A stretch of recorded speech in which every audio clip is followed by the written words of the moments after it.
Assalamualaikum warahmatullahi wabarakatuh.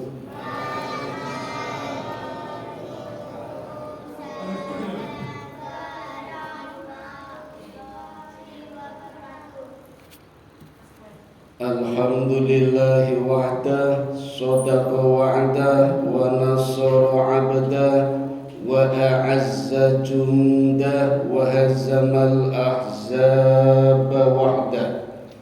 La ilaha illallah wa la na'budu illa iyyahu mukhlishina lahuddin walau karihal kafirun.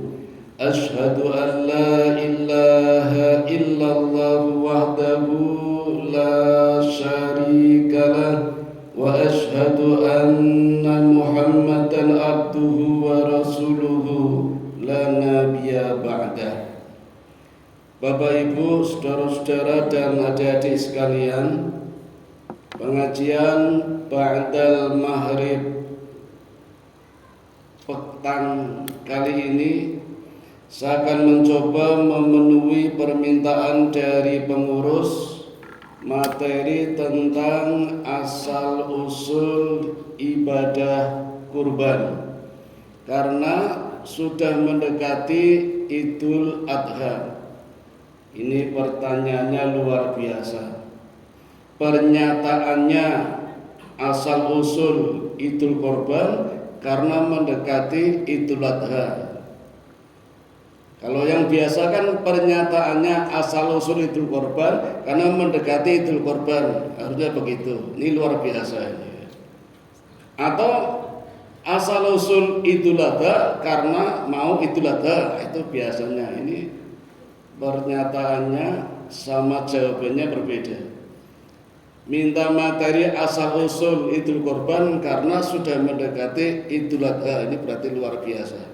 Sama saja seperti peribahasa sekali dayung 20-30 terlampaui. Tidak cuma 2-3 tapi 20-30 terlampaui. Bismillah, saya akan coba Bapak Ibu di waktu yang singkat ini dimulai dari pemeran utama dari dua acara ini, antara Idul Kurban dan Idul Adha. Jadi acara besarnya sebenarnya Idul Adha. Di dalam Idul Adha ada Idul Kurban, ada ibadah haji, ada puasa. Nah, masing-masing acara ada pemeran utamanya. Idul Kurban pemeran utamanya siapa Bapak Ibu? Ibrahim dengan Ismail. Ibadah haji pemeran utamanya siapa? Ibrahim, Ismail, Hajar. Jadi ada tambahan Hajar. Maka kita harus tahu dulu ya, sejarah dari pemeran utama ini siapa ya. Saya coba secepat kilat saja Ibrahim dulu. Siapa Ibrahim? Nama Ibrahim itu artinya apa? Dari dua kata, Ib dan Rohim. Ib itu dari kata abi atau abun. Abun artinya bapak. Kalau abi, bapakku. Jadi boleh kalau mau memanggil ayah, abi artinya ayahku atau bapakku. Kalau umun ibu, kalau umi ibuku. Itu panggilan terhormat. Tapi kalau mau panggilan dengan kesayangan, nanti beda lagi ya. Ya abati, ayahku sayang. Dari abi, ayahku menjadi abati, ayahku sayang. Dari umun ibu, umi ibuku, kalau ibuku sayang ya amati. Tapi hati-hati harus paham. Kalau nggak paham nanti jadi masalah. Ibunya datang, anaknya manggil ya amati. Kata ibunya saya masih hidup belum mati. Waduh, ini namanya nggak paham ini ya. Sama dengan orang sakit diberitahu innalillahi, ini belum meninggal masih sakit. Wah, berarti nggak paham itu ya. Jadi harus paham. Rahim artinya apa? Yang perhatian. Tidak cuma sayang. Sayang itu belum tentu perhatian. Yang perhatian sudah pasti sayang. Rohim artinya orang yang siap memberikan kasih sayang walau siap berkorban. Itu namanya rohim. Makanya ibu-ibu punya rahim karena siap berkorban untuk menyenangkan, memberikan kasih sayang kepada anaknya. Kan ada orang yang siap memberikan kasih sayang tapi nggak mau berkorban, kan ada. Contohnya saya, kan hari ini memberikan kasih sayang tapi saya nggak mau korban itu cuma sayang, kasih sayang, belum tentu perhatian. Tapi kalau mau berjuang demi memberikan kasih sayang itu namanya rohim. Itu secara harfiah Ibrahim artinya ayah yang siap memberikan perhatian kepada suaminya, kepada anaknya, lebih-lebih kepada Allah Sang Pencipta. Secara etimologi Ibrahim artinya penyeberang, orang yang suka menyeberang. Maka dalam hidup perjalanannya Nabi Ibrahim sudah beberapa kali melakukan perjalanan menyeberang. Mulai dari lahir di Babilonia, Irak, kemudian diusir oleh bapak ibunya, menyeberang ke Filistin atau Palestina. Dari Palestina usia 60 tahun menyeberang lagi ke Mesir.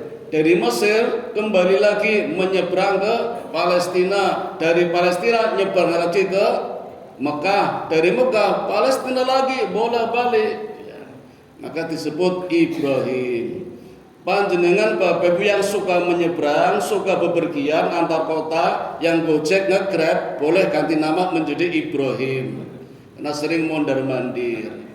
Tetapi Ibrahim semuanya dilakukan dalam rangka melaksanakan tugas karena Allah. Kalau kita melakukan tugas karena Allah, apa yang kita lakukan ringan, tidak ada beratnya. Tapi kalau karena dunia pasti banyak kecewanya. Panjenenganku sudah masak enak, dilalah anak ora dolan mangan, bojone arep mangan malah ra sido, dadi ora dipangan, pasti kecewa, pasti itu. Kalau landasannya dunia. Tapi kalau landasannya akhirat karena Allah, ikhlas, karena sudah bernilai ibadah. Yang kedua, kita mulai dari Hajar. Siapa Hajar itu? Istri Nabi Ibrahim. Yang keberapa? Yang kedua. Dari mana munculnya Hajar? Dari mana aslinya Hajar? Ya tentu dari Allah. Tapi ikhtiarnya dari mana? Allah memberikan Hajar kepada Ibrahim lewat perjalanan dakwah. Tidak sembarangan begitu muncul Hajar. Ketika Ibrahim tinggal di Mesir, di Palestina, istri pertamanya Sarah sudah berusia 60 tahun, datang musim paceklik kemarau panjang, hingga berdua suami istri harus hijrah, dan area yang dituju adalah negeri Mesir. Tidak main-main Bapak Ibu, ketika itu Mesir dipimpin oleh raja yang punya kelainan. Raja ini senior, senang istri orang. Gadis banyak tapi nggak dipilih, malah milihnya istri orang. Nggak boleh lihat istri cantik diminta direbut, padahal udah punya suami. Ibrahim tahu, tapi ini perintah Allah, harus dakwah. Maka berdua bersepakat kalau nanti ketemu tentara kerajaan Mesir dan ditanya siapa kamu, aku akan menjawab kamu adalah saudaraku. Begitu pula aku, kalau aku ditanya, ya Sarah, engkau akan aku jawab adalah saudaraku, padahal istrinya. Maksudnya saudara seiman. Ya, bukan ngapusi, tapi strategi. Tapi apa yang terjadi Bapak Ibu, sampai di Mesir sama tentara kerajaan Mesir tetap saja tidak dipercaya. Ibrahim ditahan, dimasukkan penjara, Sarah dihadapkan kepada sang raja.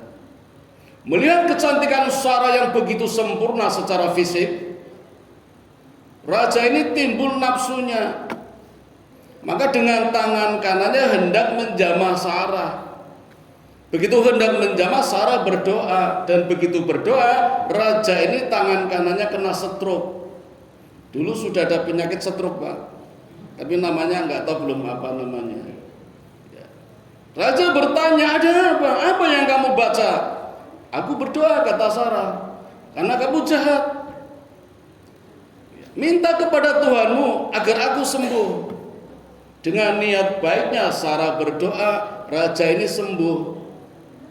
Masih bandel, Pak. Sekarang dengan tangan kirinya hendak menjamah Sarah. Sarah berdoa lagi, stroke lagi. Raja minta didoakan lagi, dan ini berjanji tidak akan mengulangi lagi. Sarah berdoa lagi, stroke-nya sembuh lagi. Kapok mboten? Mboten. Yang ketiga kalinya dengan dua tangannya hendak menangkap Sarah. Sarah pun berdoa, stroke lagi, bahkan semuanya stroke kecuali lidah dan matanya. Wakinya stroke, badannya stroke. Sehingga raja masih bisa berkata, minta tolong kepada Sarah, tolong doakan agar aku disembuhkan dari stroke-nya, dan aku berjanji semua yang ada di sini menjadi saksi, aku tidak akan mengulang lagi perbuatannya. Sarah berdoa, stroke-nya sembuh. Apa yang dikatakan raja kepada tentara, yang kamu bawa ke sini bukan manusia tapi jin. Padahal mukjizat, tapi dibilang jin. Ini wanita jin ini membuat aku stroke. Karena raja ini takut kalau nanti Sarah berdoa lagi, maka Sarah segera diusir. Tetapi diberikan hadiah seorang wanita, namanya Hajar. Ini asal usulnya Hajar dari sini. Ya. Dan Bapak Ibu, Hajar ini ternyata anaknya raja. Ada dua riwayat. Di riwayat pertama menyebutkan anaknya rajanya ini yang dijadikan budak. Kejem toh, anaknya malah dijadikan budak. Dihadiahkan kepada Sarah. Dalam riwayat lain, Sarah adalah anak raja yang kalah perang. Dengan raja ini kalah perang, terus dijadikan anak, dijadikan budak, dihadiahkan kepada Sarah. Dalam hadis yang diriwayatkan oleh Ibnu Abbas, ketika Sarah menerima hadiah Hajar, Sarah mengatakan, inilah ibunda air langit. Ketika itu belum ada yang paham maksudnya apa. Ibrahim juga tidak paham, Hajar nggak paham, Sarah pun tidak paham. Tapi dalam lidahnya Sarah terucap, inilah ibunda dari langit. Nanti jawabannya mudah-mudahan waktunya ada. Nah, akhirnya berdua pulang dengan membawa Sarah yang usianya separuhnya, membawa Hajar usianya separuhnya Sarah. Hajar ketika itu usianya 60 tahun, berarti Sarah usia 60 tahun, berarti Hajar berapa adik-adik? 30 tahun separuhnya. Ibrahim berapa waktu itu? 90 tahun. Satu rumah, satu laki-laki, dua wanita. Paham ya? Tapi ini landasannya Allah. Jadi takwa dalam keluarga ini nggak ada main-main. Apalagi Sarah dijadikan asisten rumah tangga. Karena Allah jadi nggak ada masalah. Justru masalahnya terjadi di hatinya Sarah, merasa tidak enak, belum bisa memberikan keturunan. Bapak Ibu, Ibrahim seorang nabi, seorang rasul, seorang laki-laki, bisa saja boleh loh ya menceraikan Sarah. Ada Hajar, boleh itu.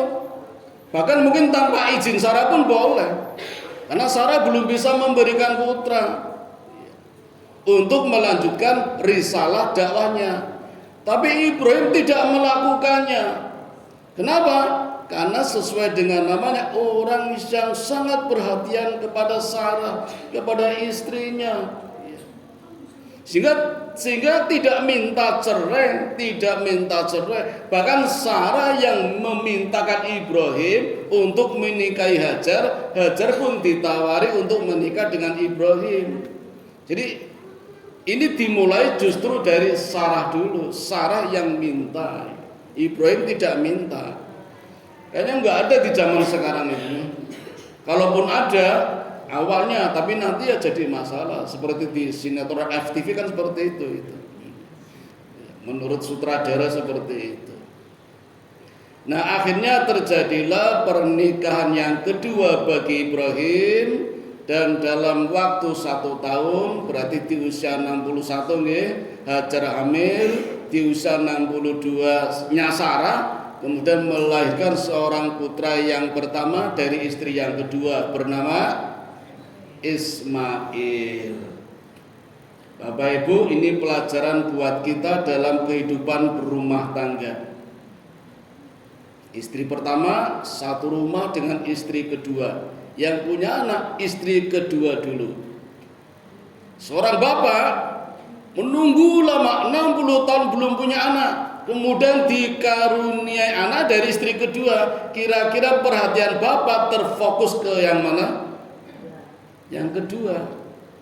Kira-kira kalau panjenengan dalam posisi istri pertama, bagaimana perasaannya? Sedih, campur baur nggih. Allah Maha tahu, maka turun ayat pisahkan Hajar dan Ismail dari Sarah. Ada ayatnya. Jadi nggak main-main, ini perintah Allah. Kalau terjadi pada diri kita, pisahkan istri kedua dan anaknya dari istri pertama. Maka Ibrahim pun melakukan perintah ini, dan perintahnya tidak main-main. Tapi kalau semuanya dilandasi karena Allah, pasti banyak jalan, banyak barokah, banyak karunia. Ini nanti akan terjadi. Yang menjadikan lahirnya ibadah kurban dan ibadah haji. Karena Ibrahim nurut dengan perintah Allah. Tidak karepe dhewe, tidak mementingkan nafsu atau dunia, tapi karena Allah. Allah minta pisahkan Hajar istri kedua dan Ismail dari istri pertama, ternyata mengandung banyak barokah. Apalagi Allah berkehendak ingin membangun kembali rumah Allah yang sempat tersapu banjir bandang besar di zaman Nabi Nuh, yaitu Ka'bah. Ka'bah sudah dibangun sejak Nabi Adam, Bapak Ibu. Tapi ketika eranya Nabi Nuh tersapu banjir besar, hancur Ka'bah, tapi pondasinya masih ada. Pondasi dalam bahasa Arab disebut akidah atau qaidah. Karena pondasinya ada 4 jamak, maka disebut qawaid. Kalau rumah Allah namanya baka. Nanti kita lihat. Kita lihat kembali perjuangan pemeran utama dari ini adalah Ibrahim, Hajar dan Ismail. Bertiga menyeberang dari Palestina menuju Mekah. Sudah ada pesawat belum adik-adik? Belum. Sudah ada Grab belum? Belum. Kira-kira perjalanannya pakai apa? Jalan kaki. Paling banter onta. Onta, Bapak Ibu, tidak bisa dirumuskan dengan rumus fisika. Kalau mobil bisa, motor bisa. Rumusnya S sama dengan V kali T. Jarak adalah kecepatan kali waktu. Tapi onta nggak bisa dirumuskan sakarepe onta. Kalau lagi seneng mlayu banter, lagi ngambek, ngebrok ora gelem mlaku, niku onta. Jadi 30 km bisa ditempuh dalam waktu 3 hari sakarepe onta. Tapi nek motor 30 km paling cuma 15 menit. Iso sakarepe dhewe, onta nggak mau. Jadi entah sampainya kapan, bisa dibayangkan dari Palestina menuju Mekah berdua dengan membawa Ismail yang masih merah, ya, masih kecil. Dan sampailah di satu tempat semacam gundukan pasir, disitulah Ibrahim meninggalkan Hajar beserta Ismail. Ini ada dua riwayat Bapak Ibu. Riwayat pertama, begitu Ibrahim meninggalkan Hajar, begitu saja meninggalkannya. Srok tinggal lungo tanpa menengok. Bayangkan Bapak Ibu, istri tercintanya ditinggalkan begitu saja oleh Ibrahim. Ibrahim tidak menengok. Sarah mengejar, "Ya Ibrahim, kenapa aku ditinggalkan begitu saja di sini?" Ibrahim tidak menjawab, tidak menengok, karena memang perintah Allah. Mungkin kalau nengok menjadi ora tegel dadi rasido. Ibrahim cuma menangis. Sarah tanya lagi, "Ada apa? Kenapa aku ditinggalkan di sini?" Ibrahim pun tidak menjawab, hanya menangis sampai 3 kali. Baru Hajar atas ilham Allah mengatakan, "Ya suamiku, apakah ini perintah Allah?" Ibrahim baru menjawab, itu pun tidak dengan kata-kata, cukup mengangguk, tidak menengok. Kalau panjenengan Bu sekarang diperlakukan seperti itu, pripun? Di daerah yang tandus, gersang, kering, di tengah panas terik matahari, tidak ada tanda-tanda kehidupan, hewan tidak ada, tumbuhan tidak ada. Jangankan tumbuhan hijau, tumbuhan kering pun tidak ada. Nek saiki misale panjenengan ditinggal bojone teng mall gelem ora? Wah, gelem banget. Neng mall. Saya dapat cerita dari teman saya, muslimah ini, pakai jubah. Itu seneng jane, namanya manusia. Jadi nek dolan nang CCM, SCH, Galeria, mall ya. Tapi suaminya nggak mau, malu karena ya pakai jubah juga gitu. Terus kata istrinya, "Udah ditinggal aja dah." Jadi diantar, ditinggal, ntar udah selesai dibel dijemput. Malah minta seperti itu, aneh molo. Coba kalau Hajar di gurun pasir, ora gelem.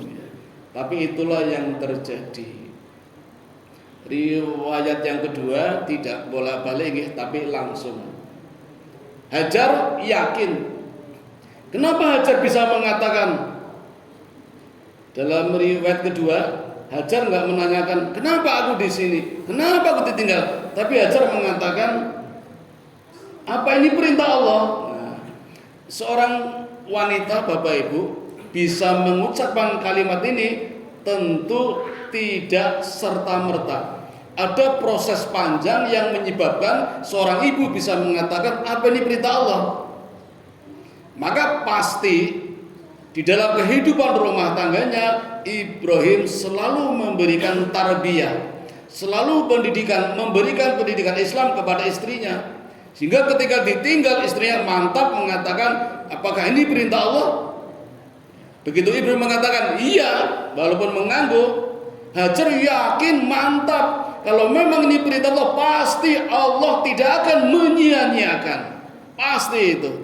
Itu keyakinan Hajar. Tidak muncul begitu saja melalui proses pendidikan di dalam rumah tangganya. Pasti itu. Maka panjenengan pas sebagai seorang suami tidak henti-hentinya tiap saat memberikan pelajaran tarbiyah Islamiyah kepada istri dan anaknya.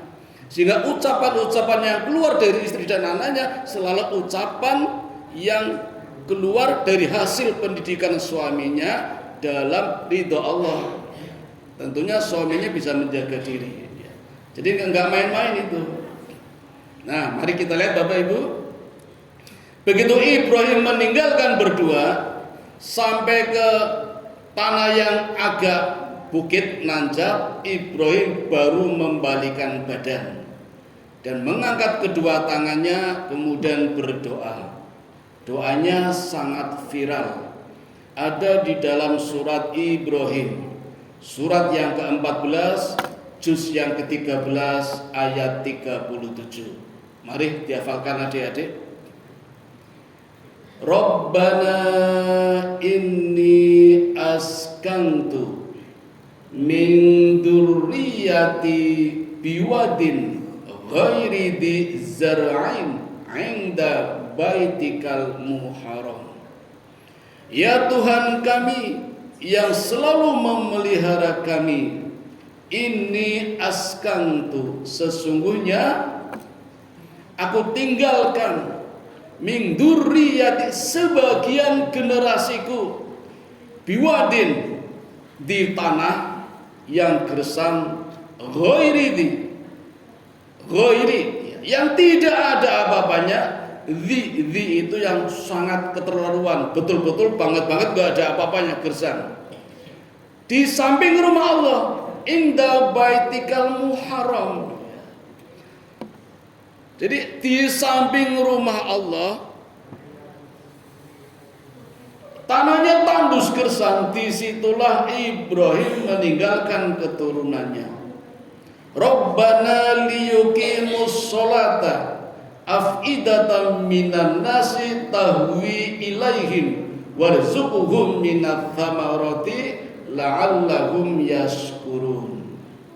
Ya Tuhan kami, disinilah agar orang-orang mendirikan sholat. Jadi perintah sholat dari dulu sudah ada. Bersyukur kepada Allah karena Allah telah memberikan nikmat yang banyak berupa buah-buahan, tanam-tanaman. Padahal tandus. Dalam riwayat lain Nabi Ibrahim menambahkan doanya, ya Allah, datangkanlah orang-orang yang bisa menemani istri dan anakku. Itu doanya Ibrahim. Terkabul mboten? Ya terkabul. Nyatanya sampai sekarang banyak orang yang datang. Nah, kalau panjenengan mengamalkan doa ini, pasti rumah panjenengan Bapak Ibu banyak dikunjungi orang. Saya sudah membuktikannya. Saya mengamalkan doa ini, tiap hari ada orang datang. Pengamen, pengemis, nagih arisan, listrik. Wah, kok beda orang Ibrahim, saking mandek ora tak amal kayak gitu. Niate beda, sing teko yo beda. Sing teko debt kolektor, waduh. Wis mandek kok doane.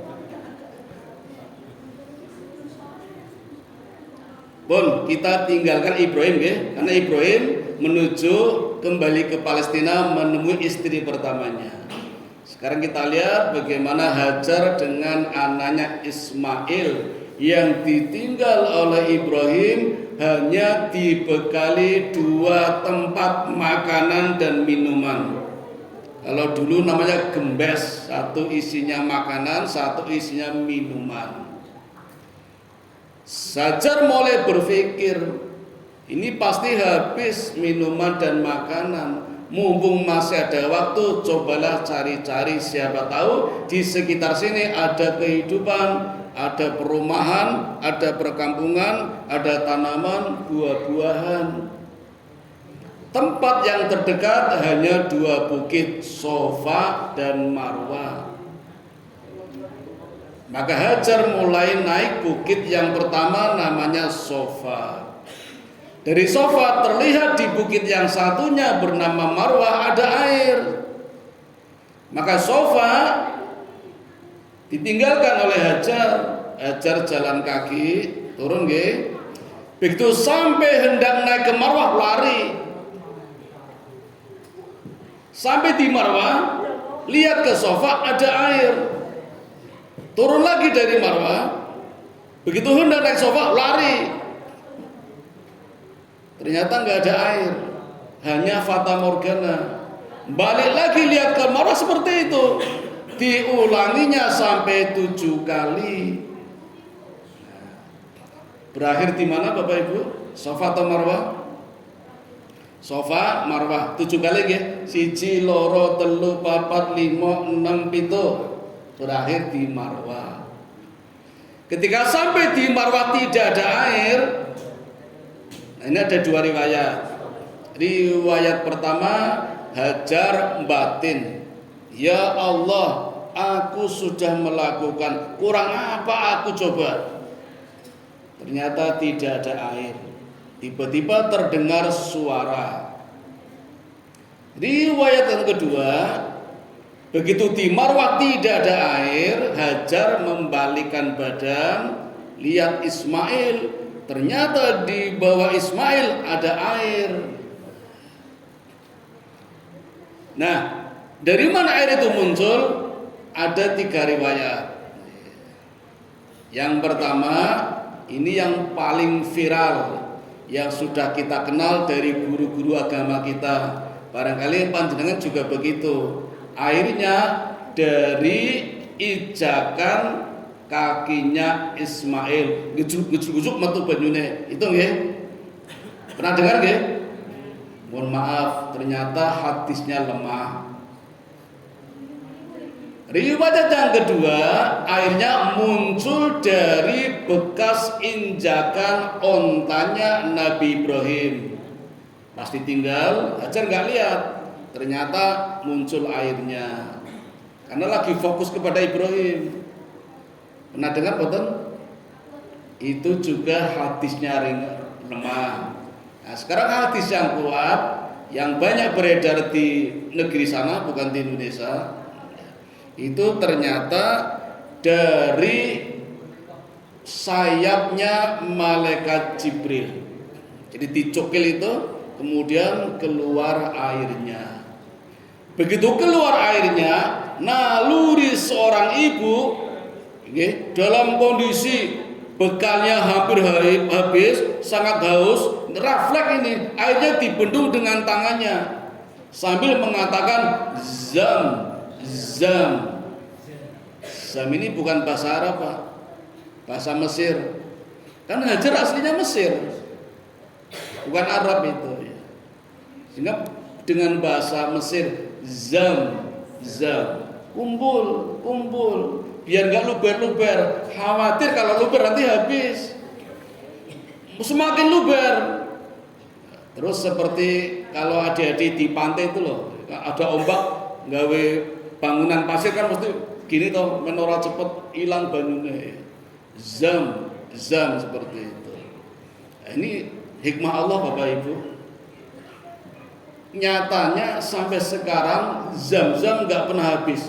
Sudah berapa miliar orang meminum sejak dari dulu sampai sekarang tidak habis. Ini kan hikmah Allah ini. Pun ya, saya mundur di peristiwa yang terjadi 3 hari sebelum ini. Nanti ketemu sini lagi. Ya, ini tunda dulu. Ada satu peristiwa yang terjadi di negeri Yaman. Yaman itu satu-satunya negeri asli Arab. Yang lain bukan asli Arab. Yordania, Sudan, Turki, Irak, Iran itu bukan Arab asli, Pak. Arab musta'ribah. Arab yang diarabkan. Bukan Arab tapi selalu menggunakan bahasa Arab jadi orang Arab. Nikah dengan orang Arab jadi Arab. Panjenengan Bapak Ibu kalau tiap hari menggunakan bahasa Arab jadi orang Arab itu. Namanya Arab musta'ribah, bukan asli Arab. Yang asli Yaman itu. Di Yaman ketika itu Bapak Ibu tanahnya subur, makmur. Dan ada satu bendungan besar yang namanya bendungan Zadul Ma'rif. Ini kalau menurut saya harusnya tertulis dalam keajaiban dunia. Karena bendungan ini terbuat dari kayu, bukan batu, bukan semen. Ya kan nggak bisa kayu menahan air begitu banyak, tapi nyatanya bisa. Ini mukjizat harusnya ini, keajaiban dunia. Tanahnya subur, kanan kirinya tanaman, bunga, buah-buahan, makmur itu. Sayangnya Bapak Ibu, penduduknya kafir, tidak beriman kepada Allah. Allah sudah mengingatkan tapi tetap saja ingkar, maka Allah kirimkan musibah. Musibahnya ini pelajaran buat kita. Allah tidak kirim tentara, Allah tidak kirim bencana, Allah cukup mengirim seekor tikus kecil. Sudah tikus kecil lagi. Ini pelajaran buat kita Bapak Ibu. Kalau di rumah kita sudah ada tikus walaupun satu, hati-hati. Ada apa ini? Mesti ada yang salah dengan rumah kita. Tikus ini masuk ke bendungan. Bendungannya terbuat dari kayu. Digerigiti. Penduduk Yaman itu nggak perhatian, cuek. Alah mau tikus kecil, siji meneng apa? Nggak perhatian, jadi cuek. Padahal tikus ini tiap hari tiap gini-gini, sidik, sampai bocor, keluarnya sedikit juga masih cuek. Kan bendungannya besar. Kalau panjenengan ke Wonogiri, bendungan Gajah Mungkur itu butuh waktu setengah jam untuk memutar itu. Jadi kalau di satu sisi bocor mungkin nggak konangan. Ini yang terjadi di bendungan Zadun Ma'rif ya seperti itu. Ada yang bocor, penduduknya nggak perhatian karena bocornya kecil. Karena nggak perhatian lama-lama jadi besar. Dan sampai pada saatnya bendungan itu pecah, luber airnya, banjir besar, semuanya berantakan. Dan saat banjir selesai, semuanya menjadi kering. Tanamannya rusak semua, hancur semua gara-gara tikus. Hati-hati, pelajaran buat kita ini. Nah, setelah kekeringan tidak ada jalan lain, harus pindah. Pindahnya kemana? Tempat yang paling dituju adalah negeri Syam. Yaman Bapak Ibu letaknya di sana. Syam itu sana. Kalau dari Yaman mau ke Syam pasti melewati Mekah, pasti itu. Karena nggak ada jalan lain. Waktu itu belum ada pesawat, hanya jalan darat. Saiki iso muter-muter ya iso. Orang Yaman sudah hafal karena sering lewat Mekah. Di Mekah nggak ada air. Tapi hari itu ketika lewat Mekah di atas banyak burung muter-muter. Pasti ada air. Air dari mana? Curiga. Maka seluruh penduduk Yaman yang pindah jumlahnya sekitar 200 mengutus 10 orang untuk mengintai dulu siapa yang ada di Mekah. Jangan-jangan ada musuh. Tetapi sampai di Mekah ternyata hanya dijumpai seorang wanita dan seorang anak kecil yang sedang menunggui air. Nah, ketemu di sini Bapak Ibu. Apa yang dilakukan oleh orang Yaman ini? Orang Yaman ini Bapak Ibu adalah suku Jurhum, bukan Jumhur, beda lagi. Jumhur kan ulama, ini Jurhum. Suku Jurhum itu suku yang memiliki peradaban tinggi. Pandai bercocok tanam, bertani, beternak, ya. Walaupun mereka ingkar kepada Allah, tidak beriman, tapi memiliki akhlak budi pekerti yang mulia. Melihat air yang hanya ditunggui seorang ibu dan anak, kalau logika kita kalau hidup di masa sekarang, bangsa sekarang pasti diminta, direbut, kalau perlu dibunuh ibu dan anak ini. Ini kalau sekarang. Jangankan hanya air ya. Contohnya negara kita orang asing datang menjajah ambil. Yang kebangetan kita sendiri malah dinaiknya dijual, malah itu loh bangetan-bangetan. Pun enggak ketahuan-tahuan ceritanya. Kembali ke Hajar lagi. Dengan rendah hati suku Jurhum ini mengatakan, wahai ibu, bolehkah aku mengambil air ini? Wah, sopan banget. Kalau boleh, aku akan siap memberikan upeti. Aku punya banyak sapi, kambing, kuda, onta. Kami juga pandai beternak, kami pandai bertani, bercocok tanam, berburu. Kalau boleh, kami siap di sini membangun komunitas. Kita lihat apa jawaban Hajar. Beda dengan jawaban orang-orang Indonesia. Orang Indonesia siap, boleh ke sini. Kalau perlu tak jual kono. Hajar tidak. Hajar jawabannya, silahkan Bapak, boleh mengambil air, boleh tinggal di sini, asal hak milik air ini ada pada kami. Hajar Bapak Ibu, seorang diri hanya dengan anak kecil sanggup menghadapi 10 orang dari suku yang sudah punya keterampilan. Hajar mengatakan silakan boleh menikmati air, boleh tinggal, tapi hak milik air ada pada saya. Negara kita berani seperti itu, malah didoli kabeh. Sekarang punya apa? Nikel nggak punya. Bapak Ibu, obat-obatan seluruh dunia jumlahnya 40.000. Indonesia punya 30.000. Tapi nggak ada yang pakai nama Indonesia. Harus pakai nama penelitinya. Penelitinya orang asing, jadi pakai nama orang asing. Pasak bumi itu hanya ada di Pulau Borneo. Temudi Pak, Kalimantan. Di sana ada gudang besar milik Belanda.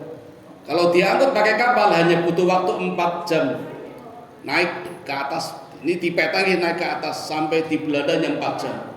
Punya kita Pak, pasak bumi, kejantanan Pak. Punya kita, tapi diangkut ke Belanda. Orang Borneo nggak ada yang berani mengatakan ini hak milik kami, nggak ada, diangkuti semua. Naudzubillah min dzalik. Dah kembali ke hajar. Kita lihat Bapak Ibu, tidak ada 24 jam. 1 kali 24 jam tidak ada. Allah sudah memenuhi doanya Ibrahim. Kemarin Ibrahim baru saja berdoa, ya Allah kirimkan orang-orang untuk menemani istri dan anakku. Nggak nyampe 24 jam.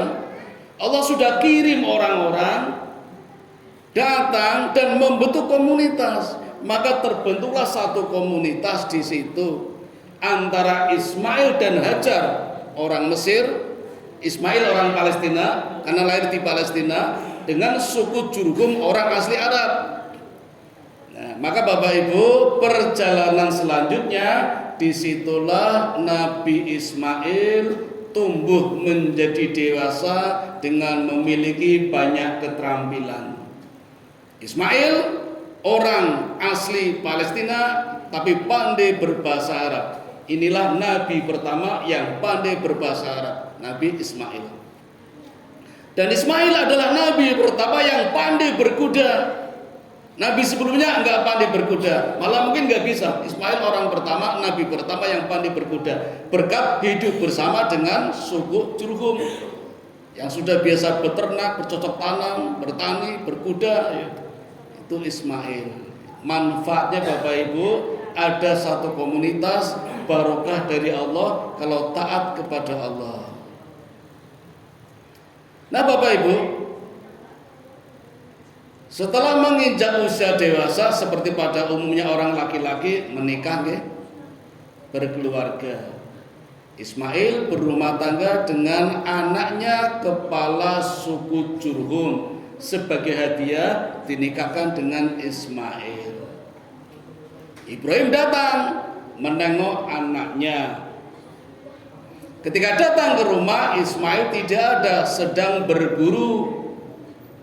Yang dijumpai hanya istrinya. Ibrahim bertanya, kemana Ismail? Sedang berburu. Bagaimana kehidupan rumah tanggamu?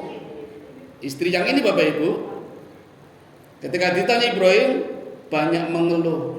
Tidak pernah terucap satu kalimat pun alhamdulillah, nggak pernah. Kami hidup susah, banyak masalah. Maka Ibrahim berpamitan dan meninggalkan pesan. Tolong sampaikan kepada Ismail, kalau nanti datang, tadi aku datang. Namanya Ibrahim, pesan aku sampaikan kepada Ismail supaya mengganti palang pintunya. Ibrahim pulang. Ismail datang. Tanya, ada yang datang? Ada. Seorang lelaki namanya Ibrahim. Ada pesan? Ada. Apa pesannya? Suamiku diminta mengganti palang pintunya. Ismail menjawab, yang datang tadi adalah ayahku, namanya Ibrahim, seorang nabi juga. Dan dia berpesan, aku diminta menceraikan kamu. Maka sekarang aku antar pulang. Ini bahasa halus Pak. Orang Arab, orang Badui, tapi bahasanya halus. Kalau menceraikan istrinya dengan bahasa mengganti palang pintunya. Paham Bang ya? Nah, sekarang kalau Bapak udah paham, nggak boleh bilang gitu sama istrinya. Nanti dianggap cerai. Waduh, tiwas ngaji ngerti, mending orang ngerti ya. Sekarang udah tahu. Jadi hati-hati kalau bilang, "Sudah ganti pintunya." Wah, aduh, itu udah cerai, itu hati-hati. Begitu mudah Ismail menceraikan istrinya hanya karena kalau ditanya Ibrahim bapaknya, ditanya mertuanya, mengeluh terus nggak pun alhamdulillah. Ya karena nggak pantas. Tidak pantas bagi seorang istri Nabi suka mengeluh. Ya, ini pelajaran buat kita. Kalau kita tidak boleh mengeluh. Lalu Ismail berkeluarga lagi dengan seorang istri yang penduduk Jurhum juga. Dan Ibrahim datang, tidak ketemu. Ismail sedang berburu. Sama pertanyaannya. Tapi jawaban istri yang kedua ini selalu alhamdulillah, kami senang, kami rukun, sejahtera, sehat. Ibrahim senang. Maka pesannya, tolong pertahankan palang pintunya. Lalu Ibrahim pulang, tapi tidak ke Palestina, mampir ke istrinya yang Hajar itu dan menetap lama di situ. Ismail datang, tanya tadi yang datang siapa? Lelaki bernama Ibrahim dan pesannya supaya mempertahankan palang pintunya. Berarti melanjutkan rumah tangganya.